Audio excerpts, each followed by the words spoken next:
समय का सदुपयोग करना चाहिए। समय किसी के लिए ठहरता नहीं है। हमारी आज की कहानी ऐसे ही एक व्यक्ति की है जिसका नाम है मोहन। मोहन एक सज्जन व्यक्ति है, परंतु थोड़ा लालची भी है। उसे अपने भाग्य पर भी बहुत विश्वास है। उसे लगता है अगर उसके भाग्य में लिखा है तो उसे मिल ही जाएगा। इसीलिए वो बस उतना ही परिश्रम करता है जितने से उसके घर का गुजारा होता है और सोचता है मेरे भाग्य में बस इतना ही है।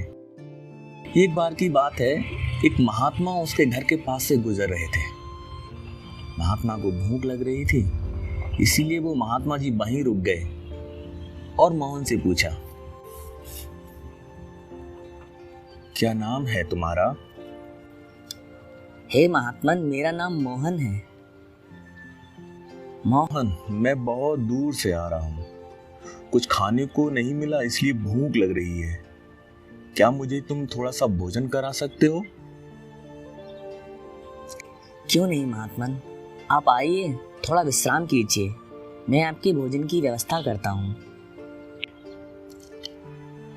मोहन महात्मा जी को भोजन करवाता है। महात्मा जी उसके आदर सत्कार से प्रसन्न होते हैं, इसलिए महात्मा जी मोहन को एक पत्थर देते हैं। मोहन, ये पारस पत्थर है। यदि तुम इसे लोहे से टकराओगे तो वो लोहा सोना बन जाएगा।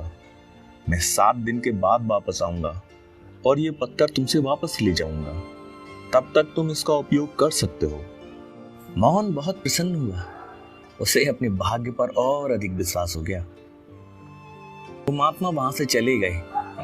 तब मोहन ने सोचा कल से वो अपना कार्य प्रारंभ करेगा। अगले दिन उसने अपने घर में जितना भी लोहा था उसे सोना बना लिया। मोहन ने वो सोना बेचकर कुछ घर का खाने पीने का सामान खरीद लिया। बाकी पैसे से लोहा खरीदने के लिए बाजार चला गया।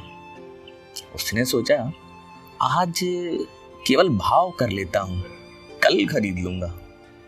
और वैसे भी अभी महात्मा जी के आने के 6 दिन बचे हुए हैं। परंतु अगले दिन वो देखता है लोहे का दाम बढ़ गया। फिर वो सोचता है चलो एक आध दिन और देख लेता हूँ, लोहे का दाम कम भी हो सकता है। दिन बीतते गए, लोहे का दाम हर रोज बढ़ते ही गया।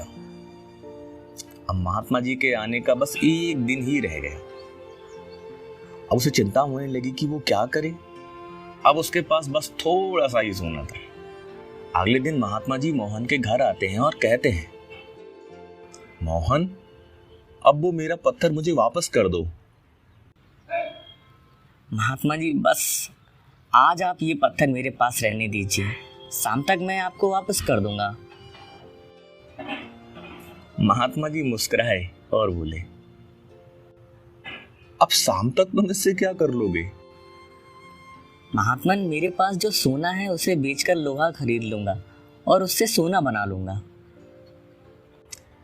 ये काम तो तुम पिछले 7 दिन में भी कर सकते थे, परंतु अब तक कुछ नहीं किया।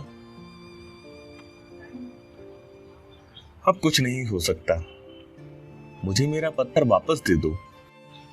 ठीक है महात्मा जी, लगता है मेरे भाग्य में बस यही था। अरे नहीं मोहन, भाग्य को मत कोसो। कोई भी वस्तु तुम्हें सिर्फ भाग्य के सहारे नहीं मिल सकती। तुम्हें कर्म तो करना ही पड़ेगा। यदि पिछले 7 दिन में तुमने अपना कर्म किया होता तो सब कुछ ठीक होता। जितने लोग इस दुनिया में महान या धनवान हुए हैं वो सिर्फ अपने भाग्य से नहीं बल्कि अपनी मेहनत से हुए हैं। यदि तुम भी मेहनत करो तो ये धन भी तुम्हारे लिए बहुत है। याद रखना, भाग्य भी उनका साथ देता है जो मेहनती होते हैं, वरना भाग्य उनसे रूठ जाता है।